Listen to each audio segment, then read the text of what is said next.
On a hot summer day, we set off for one of the attractions of the Western Caucasus, the Volkonka Dolmen. Hidden in the forest near the settlement of Volkonka, this ancient stone monument attracts hundreds of thousands of visitors every tourist season. It looks simple at first glance, a box-shaped chamber made of huge stone slabs or, in some cases, carved directly into the rock, as with the Volkonka Dolmen. But once you stand before it, the questions begin. Dolmens are ancient megalithic structures, built about 3–4,000 years ago, making them almost as old as the Egyptian pyramids. They can be found across the old world, from the Atlantic shores of Spain and Britain to Korea and Japan.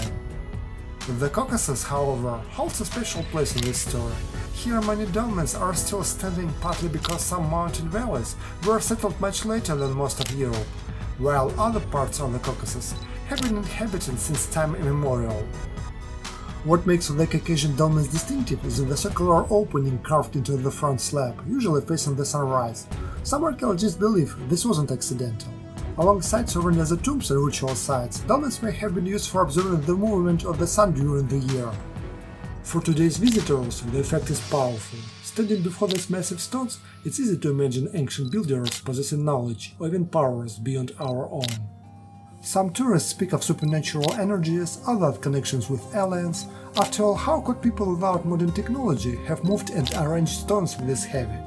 But archaeology has shown again and again that it was possible with simple tools, teamwork and, above all, faith. At first glance, the efforts of these ancient builders to reach eternal life may seem primitive to us, but are really so different. We too build monumental temples and sacred spaces, hoping to find meaning and peace in the face of death. Deep down, the same fear drives us, the knowledge that life is finite. Even in our age of science, people look for ways to transcend death. Some turn to technology. Companies like Alcor and the Cryonics Institute already preserve bodies or just heads, are those who hope to be revived by future generations. In a way, this is not so far from the ancient dream embodied in dolmens. The tools may have changed, but the hope to live beyond death remains the same.